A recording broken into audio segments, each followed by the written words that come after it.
So I think as we think about the goals or the targets of a community like this, would be, I really like what you started out with, which is a school or a farm learning center, and I'm thinking workshops.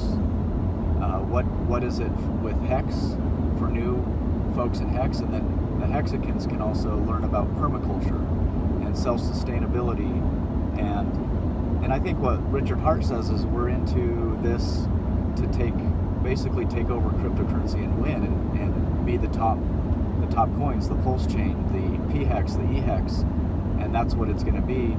And what do we do when we're in the top? We want something else to do, to focus on, and we'll want to take some of our hobbies or our talents or passions, and for me it's that permaculture, it's that community, the growing things. So that's kind of where the workshops, that first goal or target is where we create a community with workshops. And then what was remind me of some of the other things on that list. Let's see.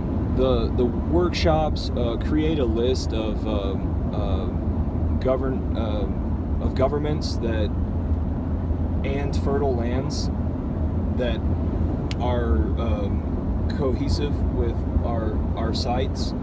And that came from the discussion in your channel about where's a good place for these communities. What countries allow cryptocurrency? What countries allow freedom to be able to do this without coming in and shutting you down? Whereas you look at Australia, or you look at, I think, Finland. Someone on your chat was Finbear was saying Finland is not a good place to do it because of all the restrictions and the over control of government. So where are some good places to have these communities? And T-Bird is our Australian group member, and he was talking about how Australia is starting to be like a prison island.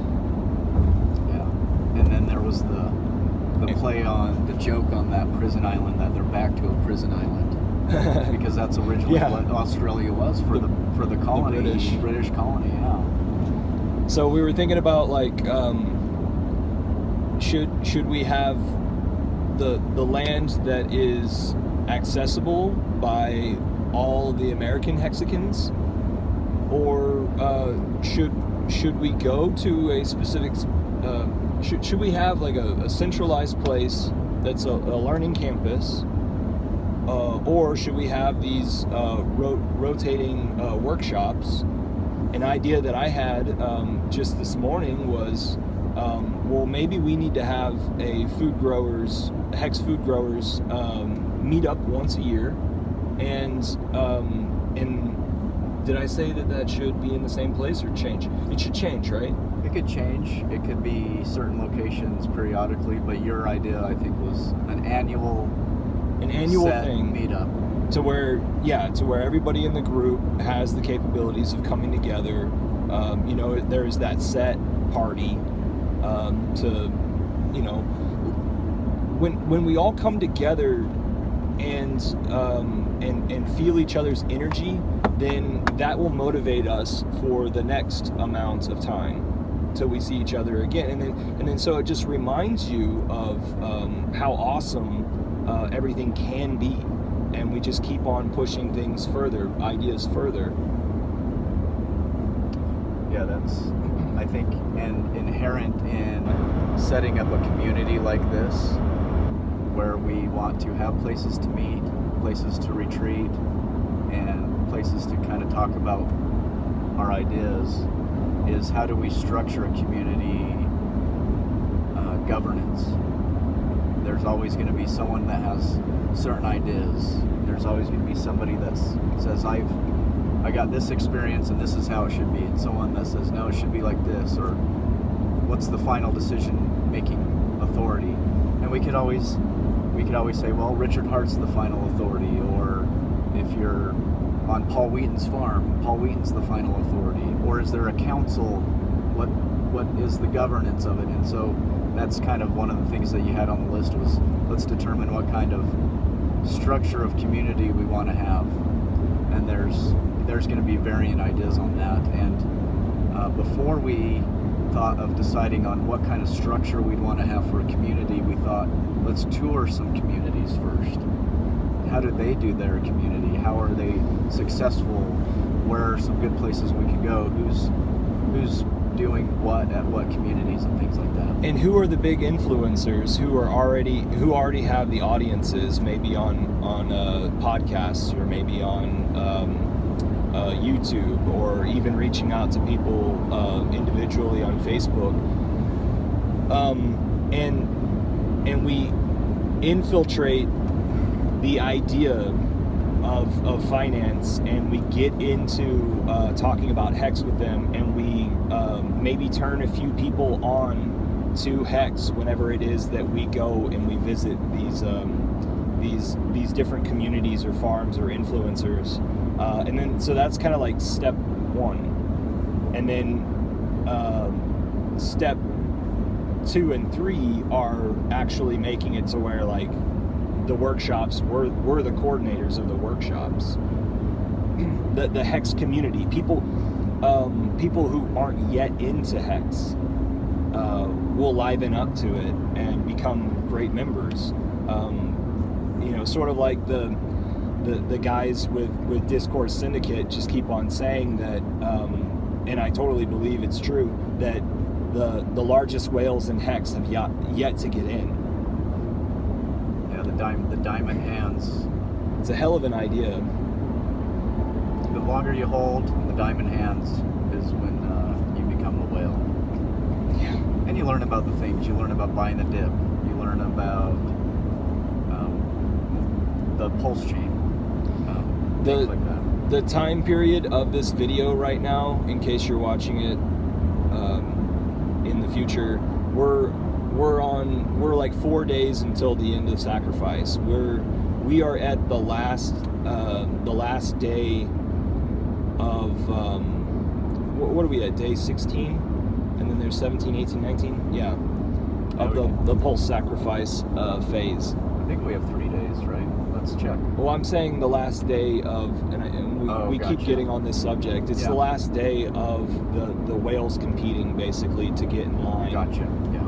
And to get their 2.5 multiplier. And there was some speculation that whales would try and push the price of Hex up so that they get more on the last days of their sacrifice, which I was hoping for, and I put my bet in on that and saved a little bit of sacrifice for the last few days.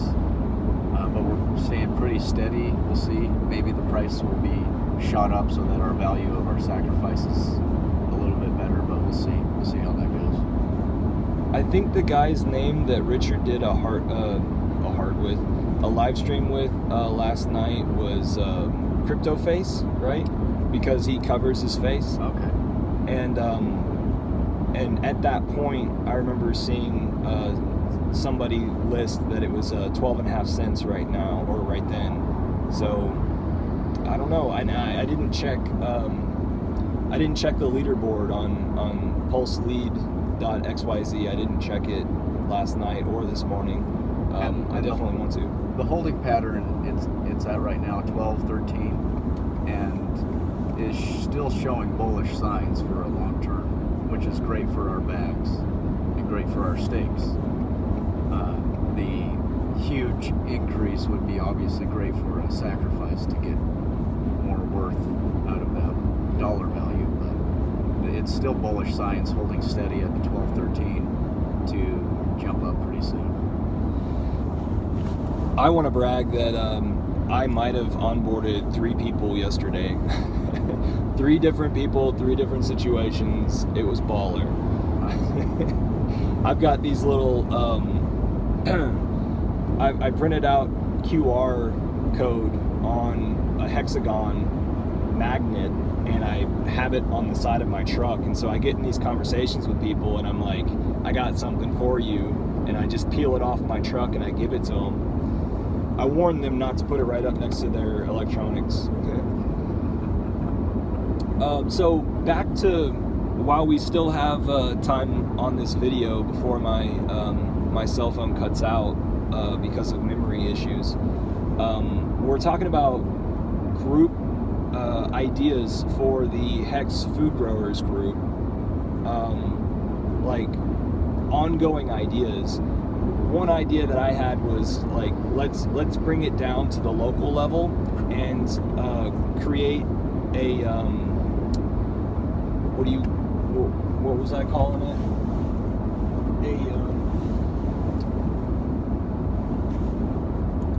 A template. Create like an Adobe Illustrator or Adobe Dreamweaver or InDesign template for a magazine, so that maybe a Hexican who is a part of our group takes it to their local environment and tells a person who works for the local newspaper, hey, can you take on some extra work? This is what I want to fulfill. And so all it takes is some images captured out on some local farms and the participation of the local farmer, and let's make the celebrity out of the local farmer. And what do we get out of that? We get to shill Hex. We get to tell them about Hex. We're bringing more people into the community of food growing in Hex. The interesting thing on kind of what do we get out of it? Really, I'm more of a set back and kind of hang out type of guy when it comes to sales or things like that. But it does, of course, create more widespread adoption. So we certainly want that. But this isn't a MLM or some Amway thing where we get extra points for onboarding, or someone has to then bring someone else on, which is great. But the benefit is, as we're onboarding, or as we tell people now, especially our friends, is they get in at a price that's still pre-viral, and they're still early, and this is a good time for those who need to know about it to get in when it's still early. And yeah, you can buy when it's $1, when it's $5, and that's still going to be a good deal in the future when it's viral. But now's a good time to bring people on to get a head start on that, and that's kind of the beginnings of having it become pre-viral, or viral, I should say. Right when you said like $1 or more, I was thinking about like, oh my gosh, how much will TShares be at that point? How much will shares be? But yeah, TShares are the thing. The thing right now in our community is or trying to tell people about Hex that are already in crypto is like, you are early still. People in crypto are thinking that they're late. Shoot, I told an ex-girlfriend of mine who is a friend's cousin, so we still keep in touch and everything. I told her about Hex 2 years ago, and she was like, it was after like our very first run up, and she was like, oh no, it looks like it already went up and died. And we're talking about like 10 we're talking about like 100th of what it is now. Well, and dips are in the game, and if you're new to it, you see that and you get a little bit scared. You want to sell low and buy high. But what was it, the famous story of Bitcoin when it was what, $3 and it dropped down to 25 cents, which was its biggest percentage drop, its crash. Richard talks about he buying it at $30 and it went to $1.30, right? Yeah. And some people looking at that when it went from 60,000 to 30,000, they're thinking, oh well, yeah, $30 now to $1 or less is nothing. But percentage-wise, that's a lot larger than it is from 60,000 to 30,000. We're at an amazing time, and all of the systems at work in the world right now are filtering out the nobodies, and it's only the people who have balls who are going to show up here and start producing. And so we're headed down to a guy who's going to start doing videos and live streams. We're communicating with Hex Dragon over in Austin, who's going to start doing live streams. He's getting farmers involved. He was onboarded by Hex Farmer, who we're headed down to right now. I skipped over saying his name. X-Ray Vision. Yeah, shout out to X-Ray Vision. So you can find him on Twitter, X-Ray Vision, as of right now. Hex Dragon, you can find him, I don't know where right now. They got to have their channels somewhere. So our Telegram group for this action and the broader action, the HEXfood Grower group is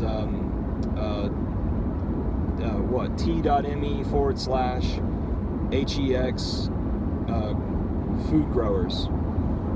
No spaces, no dashes. There's 26 members. Somebody came in last night that said they're coming from the permaculture side of things and wanted to know, what's this hex? So we want to know how organic was that. Pun intended. And that's the other topics, is organic or the techniques of permaculture, or what's the point? Why do we want to mess with food growing or self-sufficiency when we can just go to Costco, or when we have enough money because we are millionaires with Hex, we can just have plenty of time to go to the grocery store. But there's another factor to it. There's a collapsing system, a system that's unsustainable on the fiat. And how does that system work within the fiat money right now? I got this truck trying to turn. The truck wanted our spot. I lose my train of thought when there's a truck turning into my lane. Well, somebody's going to comment that you're not paying attention to the road, so you know we gotta give them something to complain about. I'm just making sure that it's still recording. So please come into the group and start making suggestions of how it is that we can reach out. You know, give us ideas. We are going to be a separate-minded group within the Hex community.